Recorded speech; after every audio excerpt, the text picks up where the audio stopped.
You guys should be able to get in there now and see everything that I have to show off for y'all. We're going to talk about kind of a brief origin of JavaScript, how it differs from HTML, CSS, something that you can make with it pretty quickly, and some of the big key ideas that I want you to keep in mind compared to our experience with HTML and CSS. If you have Python experience, it's similar in the realm of like functions and variables and stuff like that at the basic level. So if you know Python, JavaScript should be a pretty easy translation. And if you don't know Python, that's okay, because we're going to start fresh. We're going to start from the jump. Let's see how many of us are chilling in here. 17. Let's get a little bit higher Zoom room number before we get started. 18.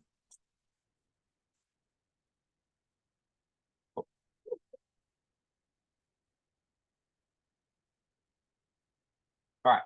So while you're still joining, today is not a code along. Today is just me showing you the syntax and kind of the basic setup of how JavaScript kind of comes together. But it is not a code along because we do not have the full toolkit of how things work yet, how things like all the pieces that come together to become this one of the most commonly used programming languages, and also sometimes one of the most frustrating programming languages that web design history has in store.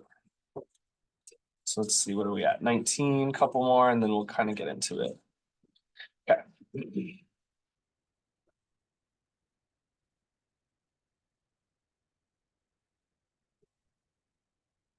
Okay. So if you're interested in the history of JavaScript, it is invented by a single person in 10 days named Brendan Eich in 1995, back in the Netscape era, back in Y2K, back in the pre-Mr. Blakeney days and the way pre-you guys days, like we're all so old. Developed for Netscape 2 originally, became the ECMA's 262 standard after 2 years. All very interesting trivia in case you're ever on Jeopardy. And there's a big debate between Microsoft and Netscape on who gets to use JavaScript, who gets the rights to use this language. The girlies were fighting a little bit back in the 90s. But it's since kind of been handed over to Mozilla, the Firefox team, and they've mostly maintained it as a standard ever since.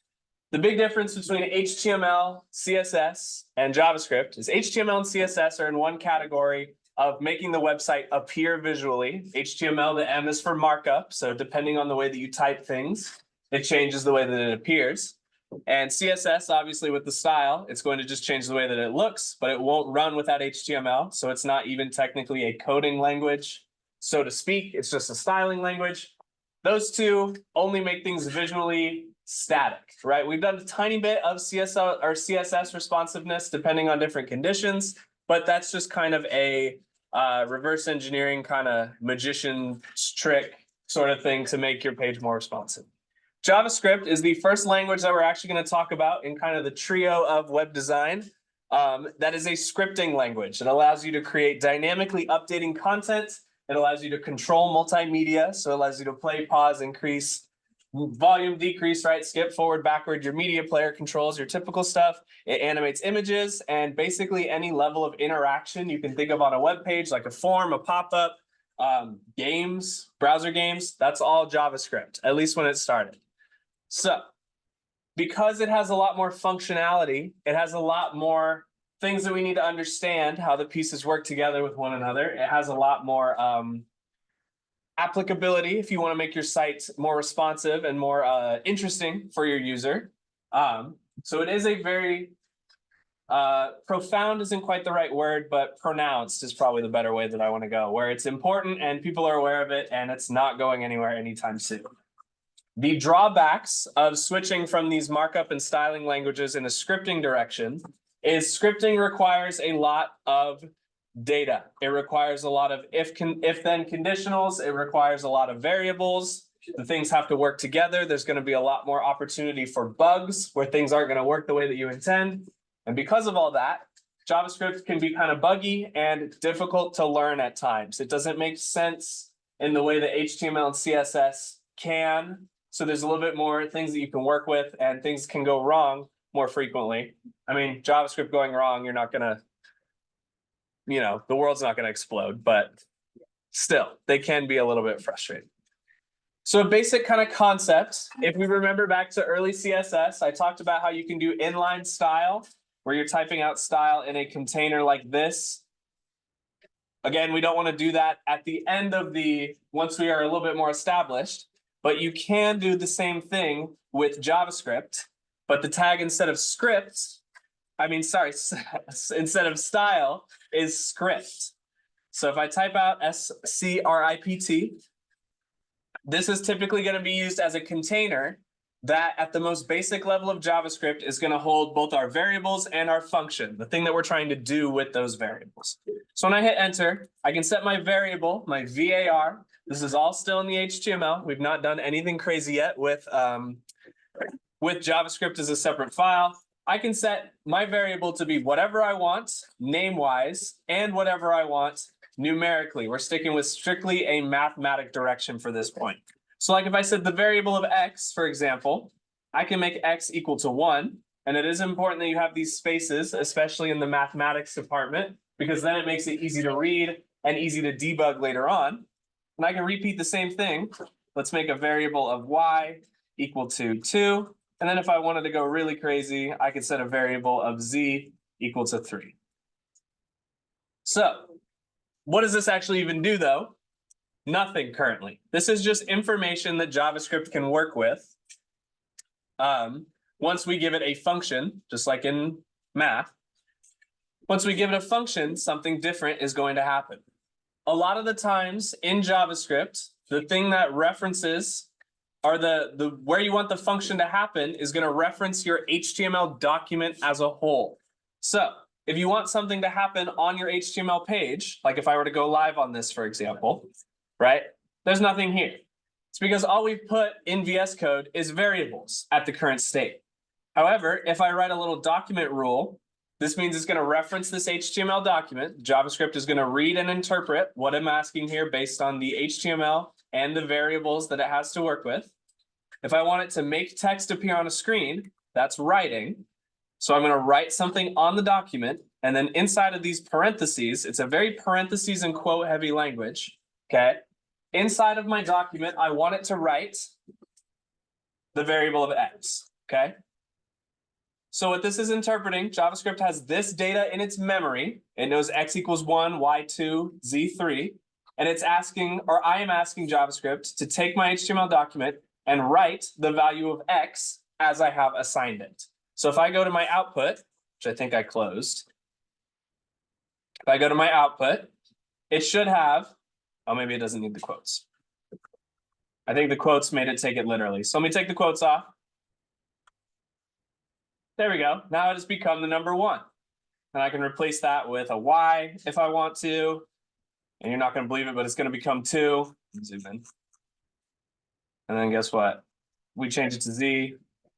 It's going to become 3. I can set variables to basically anything that I want, including functions in math. So if I wanted a sum variable, that's going to be x plus y. Or, that's just x times y. X plus y, obviously that's how you do a sum. But if I wanted a variable of a different set of variables, or sorry, a sum of a different set of variables, I can set a different, just create another variable. Sorry, I'm confusing myself in a second. But variable sum1 is different from sum because sum1 is going to be x plus z, like this. All right, and now I have some more variables that I can work with in my document write section. So if I wanted to find the sum of variable x and variable y, which would be 3, I would change this variable from the letter x, or the letter z, excuse me, to the letters sum. And because I've set sum as x plus y, just building up these memory banks, building up these different formulas and pieces, if I go to my output, 1 plus 2 should be 3 still. All right, I could change this to product. I can name it whatever I want and make it x times y. And let's make x 100 so we can see that it's obviously changing. I'm going to change my document write from sum variable to be product, like this. Now it should, when I go back to my output, I keep closing the wrong tab, say 200. We've given JavaScript some variables. We've given JavaScript some functions, some actual information to do with those variables. And that's kind of the bread and butter, the core of the purpose that JavaScript serves in our web development environment. Some more on the history of JavaScript is that it's the first client-based scripting language. So that means it runs on your machine as compared to on a server. There's been recent changes within the last 20 years to get JavaScript onto a server. But initially, back in the 90s, things were a little different than when they were today. You needed a client-side scripting language so that it didn't slow down the limited internet that you already had. So this just makes your computer a little bit more fun to use. Another very common use of the actual function property in JavaScript is to write hello world. It's kind of one of the hallmarks of programming to make sure that your system works, to make sure if you're writing your own language from scratch, hello world is the basic check. It's your pre-flight check, making sure you have gas in your car and that the engine turns over when you start it up. We're going to create something similar to that here, and I will walk you through that process. And it's still going to be inline, just like on this, this math script that we've written here. So I'm going to type script, not scropt, but script. And then I have my container built. Okay. This one works a little bit differently because another common use of JavaScript is to change a specific HTML element depending on that HTML element's ID. So if I, for example, write a paragraph hashtag demo here and then hit enter, I'm going to leave this as a set of start and end tags. I'm not going to put any content in the middle. Hold on. If I do put content in the middle, you can see that it just appears normally in the way that we're used to on HTML. But if I take that content out, change it from an element just to a pair of tags, there's obviously not going to be, oops, let me close that. There's obviously not going to be anything on the output. Even if I try to highlight, you can see that there's nothing there. What we can do with this JavaScript, because this paragraph has an ID, is we can change that ID specifically to something else, and I'll demonstrate a game that I didn't make it, I followed a tutorial, but that uses this concept, and I'll show you how it works at the end here. So the function property in JavaScript, which we'll go into more detail later, it's also setting it custom to whatever you want it to be. My function is going to be called, the function I'm using, is going to be called my function, okay? Got a random parentheses. I will walk you guys in more detail through why we do these things in a second. Right now, I'm just showing you how JavaScript comes together. All right, so on my document, just like we did the write property, I'm going to document period. I want to tell JavaScript to get a specific element by its ID. So get element by ID. I think I spelled element wrong. Element, there we go. There we go. Get element by ID. And I've set that ID already on this paragraph element. So I'm going to put the same name in quotes and parentheses. It's going to be demo, like this. And then I want it to reference the inside of this HTML document. So I'm going to put .inner HTML, like this. And then I'm going to set it equal to, this is me assigning my function. Now I need to go a little bit backwards and set a variable afterwards. So as long as you have both a variable and a function, your output that you're trying to create will more likely work. I can't guarantee it, but you need both at least one function and at least one variable in order for JavaScript to do the thing that it needs to do. So we are going to write a function, something happens. It's going to check the document for an element based with a specific ID set here within the HTML, and it's going to change that HTML element to whatever I say here. So you notice PID demo has no content. But if I go to my output, you can see that it did not work. Hold on, give me a second. It should have worked. Maybe I'm missing something. Oh, I forgot the part that actually runs the function. So this is where JavaScript gets confusing, where we have a function set up. We have the essence of an element or a variable here. Something that's going to change depending on what we want it to change to. Now we need to have something that actually runs the function. So it's kind of like a function on top of a function. I'm going to get real tired of saying that, and you're going to get real tired of hearing it. But we need this last little piece right here that actually completes the request that we're asking. You just write out the variable name that you assign, or the function name that you assigned here, and that will make it happen on your specific page. So now, as we can see, PID demo has no content in the middle. It's just a pair of tags. It's not even an element. But because of this function, if I go back and let me refresh my port completely here. Why is it not? It's not working. Hold on. It might be the order of my script. Let me try something. Let me move the ID of demo after the script. Let's see if that works. See, already JavaScript is not behaving the way that I had prepped it to. Let's see what happens. Okay, come on. Give me a hello world. Say hi. PID.demo. Now I'm just checking my math. Script function, my function. Element ID. Demo.enter. Oh, it's this capital. This I needs to be lowercase. Okay. JavaScript is incredibly case sensitive. Oh, it's still not working. Okay. Just hang tight for a second while I figure out why this isn't working. Anyway. Okay. So I'll check that here in just a second. Oh, I'm missing a semicolon right here. Let's see if this works, please. Man, classic Java. Okay. What am I missing? Let's try putting the demo above it.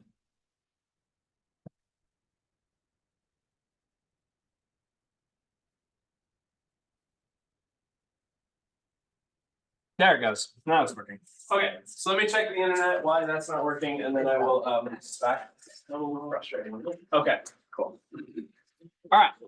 So the reason that it was not working is JavaScript is not only very case sensitive, it is also a very picky and temperamental coding language because the scripts have to happen actually after the thing that you're trying to change them to.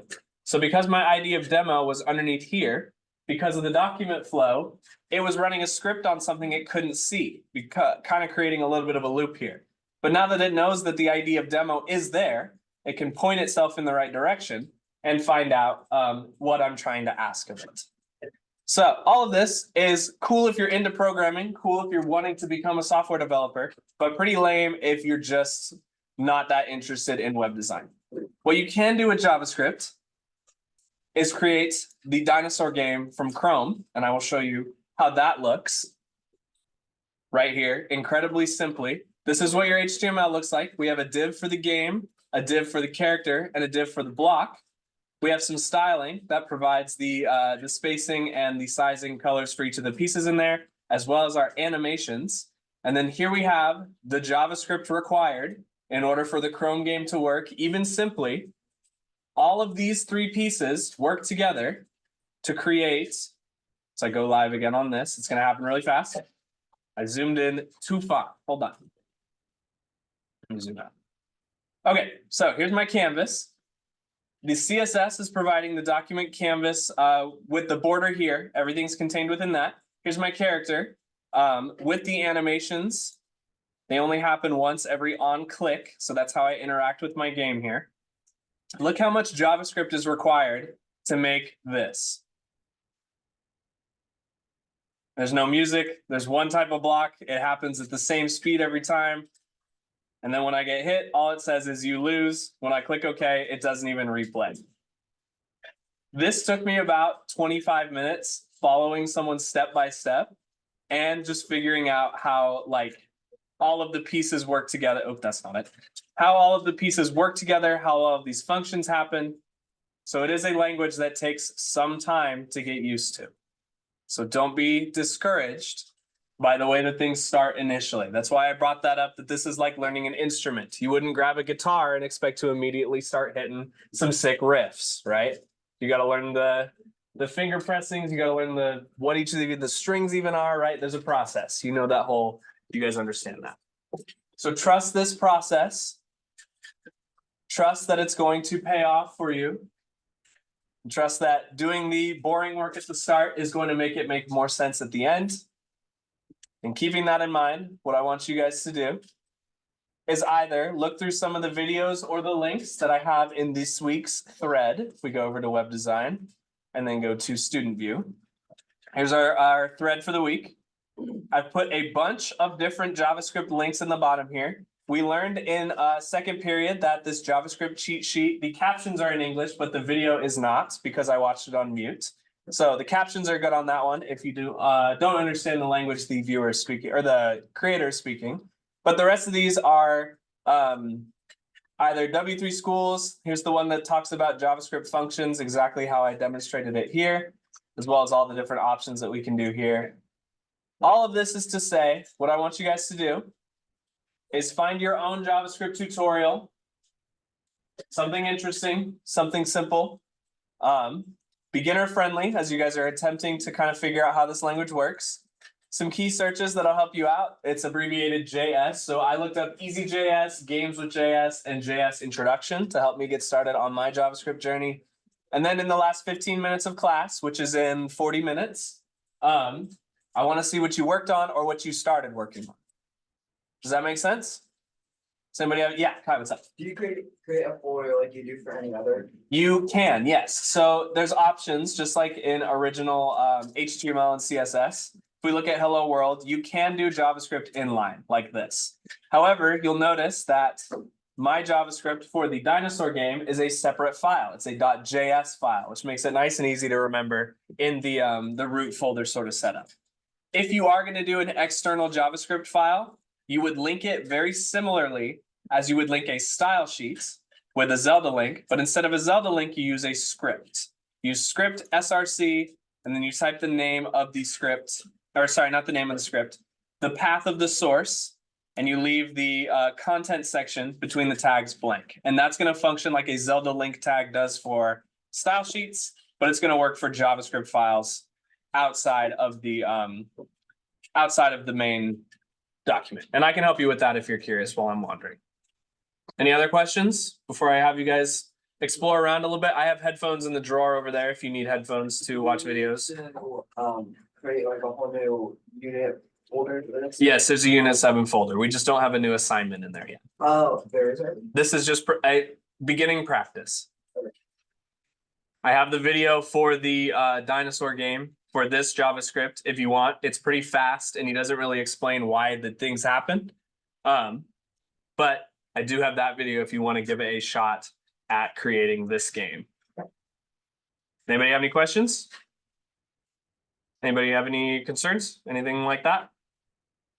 Okay, the rest of the time is yours, so about 2:40, and then I'm going to see what you guys are coming up with. There's no wrong answers while you guys are exploring. I do want you guys to explore, though. I expect you doing something to try JavaScript out before we start talking about the details, the boring details and stuff like that.